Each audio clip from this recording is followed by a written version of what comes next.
Halo Sobat Trigama Edutainment. Kali ini kita akan melanjutkan materi sosiokultural untuk PPPK di tahun 2023. Untuk kali ini kami akan menghadirkan pembahasan mengenai sosiokultural dengan beberapa part ya. Kita akan mulai dari part yang pertama ini.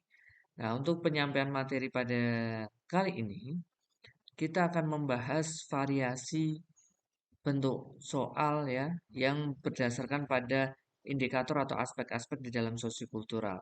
Hal ini untuk mengantisipasi apabila variasi dan jenis soalnya itu akan berbeda di tahun 2023, artinya rekan-rekan bisa mengantisipasinya berdasarkan pengalaman atau field report di tahun-tahun sebelumnya. Semoga video ini bermanfaat. Kita akan mulai yang pertama. Seperti kita ketahui ya, rekan-rekan mendasarkan pada Peraturan Menteri Pendayagunaan Aparatur Negara dan Reformasi Birokrasi Nomor 38 Tahun 2017, kompetensi sosiokultural merupakan pengetahuan, keterampilan, dan sikap atau perilaku terkait dengan pengalaman berinteraksi dengan masyarakat majemuk. Nah, di mana kompetensi sosiokultural itu jika kita buat strata, dia memiliki tingkat-tingkat kompetensi. Dari yang paling bawah ini awareness atau being developed, kemudian ada basic, kemudian intermediate, kemudian advanced, dan yang paling tinggi adalah expert. Nah, yang pertama adalah level awareness atau being developed. Berarti ini paham atau dalam tahap pengembangan. Kemudian basic itu adalah dasar, intermediate itu menengah, advance itu mumpuni, kemudian expert adalah ahli. Nah, kita akan bahas ini menjadi 5 part. Ini adalah part yang pertama terlebih dahulu. Kita akan masuk di level yang pertama yaitu adalah awareness atau being developed. Di mana ada 3 indikator di sini yaitu adalah memahami, menerima serta peka, dan yang indikator kedua adalah terbuka, bisa belajar, dan yang ketiga bisa bekerja sama. Oke, kita akan masuk di indikator yang pertama yaitu adalah memahami, menerima, dan peka. Contoh studi kasus di soal sosiokultural contohnya adalah seperti ini. Siska adalah seorang mahasiswa kedokteran di salah satu universitas terkenal di Indonesia. Di tengah perkuliahan dia mengalami depresi berat karena kedua orang tuanya meninggal akibat kecelakaan. Sehingga dia berobat sampai sembuh. Sampai sembuh ya, ini kita harus perhatikan dengan seksama ini sampai sembuh dan bisa menyelesaikan kuliahnya. Setelah selesai kuliah, dia ingin melanjutkan sekolah spesialis, tetapi ditolak oleh panitia seleksi karena ada riwayat gangguan kejiwaan tersebut. Menurut Anda, tindakan panitia seleksi itu bagaimana? A. Sangat tepat karena jika sewaktu-waktu gangguan jiwanya kambuh bisa membahayakan pasien. B. Tidak tepat karena melanggar hak asasi manusia atau HAM. C. Seharusnya diterima saja karena Siska sudah sembuh dan tidak akan berpengaruh apa-apa. D. Seharusnya panitia seleksi memberi kesempatan pada Siska. E. Tepat karena orang dengan riwayat gangguan jiwa bisa meresahkan. Untuk konteks ini, kita lihat secara indikatornya, kita lihat option yang A. Sangat tepat karena jika sewaktu-waktu gangguan jiwa kambuh bisa membahayakan pasien. Berarti ini kan menutup ruang untuk kita bisa memahami dan menerima kondisi Siska. Yang B tidak tepat karena melanggar HAM. Ya, berarti tidak tepat karena melanggar hak asasi manusia. Ini berarti konteksnya masih dalam satu strata yaitu memahami saja bahwa uh, panitia dalam konteks ini kemudian tidak meloloskan ya, berarti tidak memahami kondisi Siska yang dinyatakan sudah sembuh kan, seperti itu. Sedangkan opsi yang C itu mengandung 3 aspek rekan-rekan, yaitu memahami bahwa kondisi Siska sudah sembuh dan menerima acceptabilitas ya, bahwa si Siska ini diberikan peluang atau kesempatan karena memang sudah dinyatakan sembuh dan juga sudah selesai melewati fase-fase sekolahnya, berarti dari kuliah hingga spesialis. Nah, kemudian kita peka artinya apa? Kita memberikan ruang bagi orang-orang yang memiliki potensi ya, potensi untuk dalam konteks ini menjadi dokter tadi dan sudah menyelesaikan berbagai tingkatan pendidikannya meskipun dengan riwayat sebelumnya, tetapi di soal ini sudah dinyatakan dia sampai sembuh. Berarti itu sudah berupa statement yang jelas ya bahwa dia sudah sembuh. Nah, kemudian yang D, seharusnya panitia seleksi memberi kesempatan pada Siska, itu berarti hanya memahami, menerima, tapi belum ada kepekaan ya dalam bentuk apa. Nah, dalam bentuk mungkin pernyataan bahwa itu tidak akan berpengaruh apa-apa dibanding dengan opsi C. Yang E, tepat karena orang dengan riwayat gangguan jiwa bisa meresahkan. Berarti itu juga tidak tepat karena kita mendukung kebijakan panitia tersebut. Maka jawaban yang tepat dalam konteks indikator ini adalah yang C. Nomor 2. Dalam suatu rapat perusahaan, pendapat saya ditolak oleh peserta rapat. Nah, di konteks soal ini, indikatornya adalah terbuka, bisa belajar, atau mampu belajar dari sikap keterbukaan. A. Berlapang dada dan menerima penolakan itu.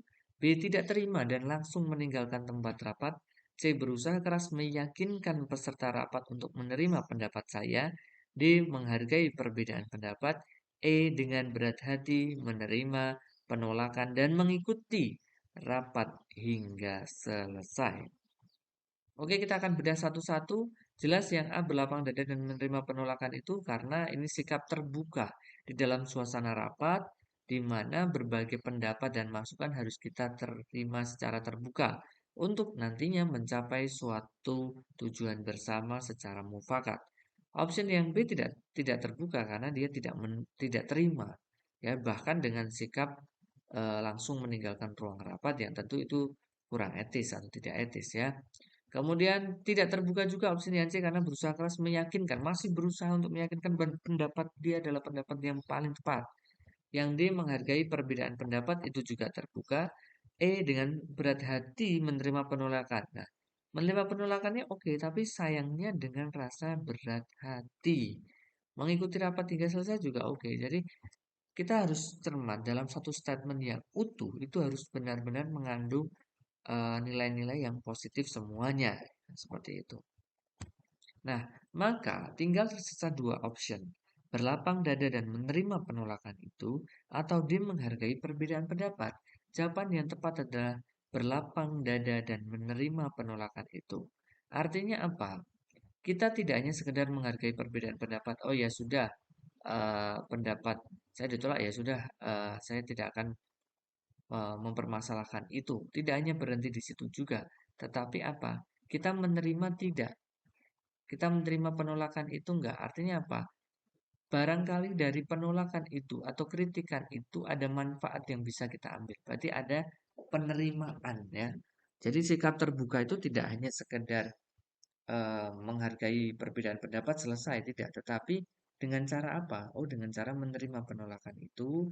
Mungkin kita jadikan catatan-catatan, kemudian bersikap lapang dada, ya. Karena apa? Dengan seperti itu, next kita tidak lantas takut untuk berpendapat dalam suasana forum seperti itu.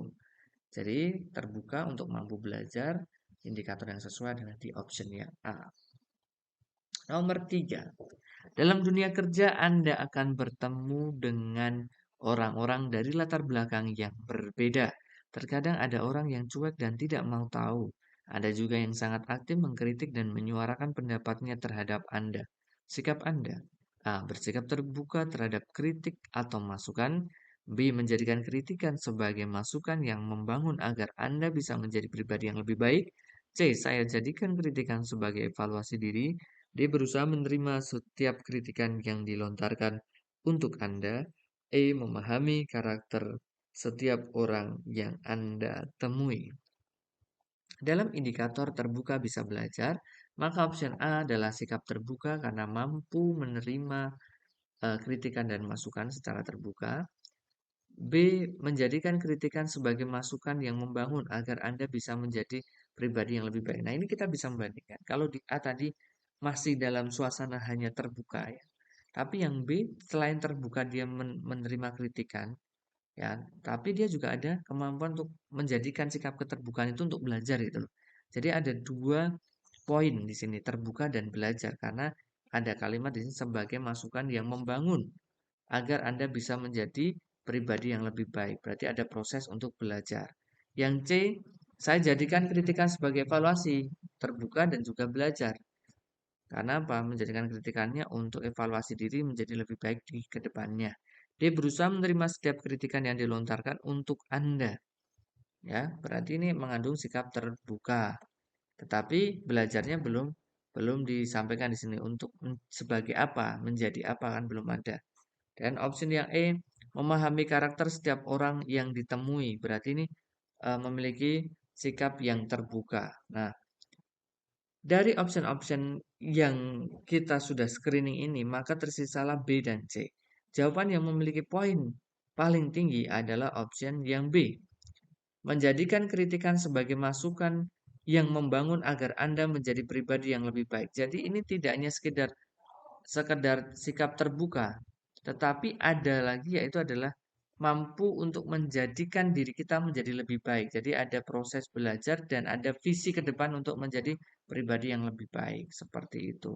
Nah, maka nilai positifnya lebih banyak di poin yang B. Nomor 4.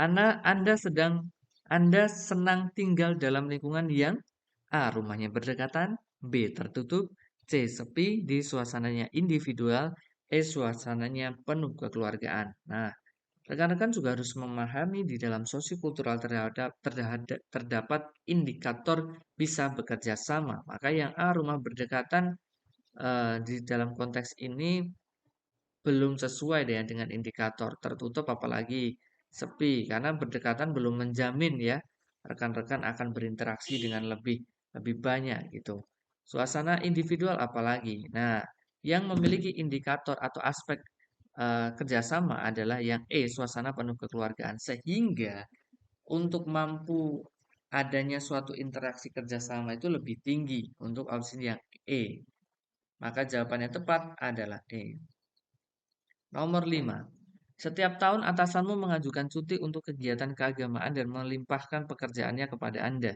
Bagaimana sikap Anda? Nah, ini konteks indikator di dalam sosiokultural ini kan adalah tentang penghargaan terhadap individu lain dalam rangka mampu bisa berkolaborasi atau bekerja sama.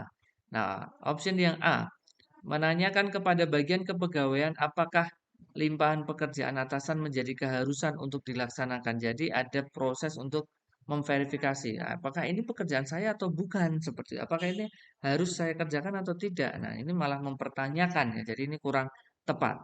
Yang B, menanyakan kepada atasan tentang kegiatan keagamaan tersebut dan mengucapkan selamat menunaikan aktivitas ibadah. Nah, di sini hanya menanyakan, kemudian membantu pekerjaannya atau terhadap limpahan pekerjaan itu diterima atau tidak, tidak ada keterangannya.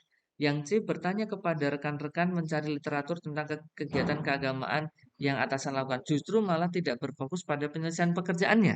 Juga kurang tepat.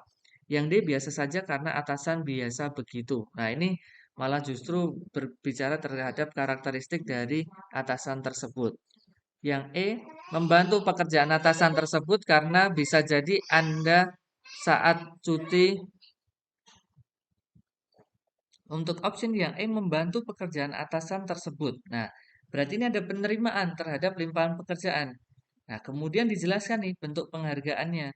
Bisa jadi Anda saat cuti juga melimpahkan pekerjaan kepada atasan Anda. Mungkin karena ada perbedaan agama di sini konteksnya. Ketika ada pekerjaan tertentu yang bertepatan dengan hari raya yang Anda laksanakan, mungkin atasan pun juga bisa mentoleransi dan membackup pekerjaan itu. Jadi ada poin kerjasama di option yang E. Sehingga jawaban yang tepat untuk konteks soal ini adalah opsi yang E, bisa bekerja sama. Jadi jawabannya adalah E.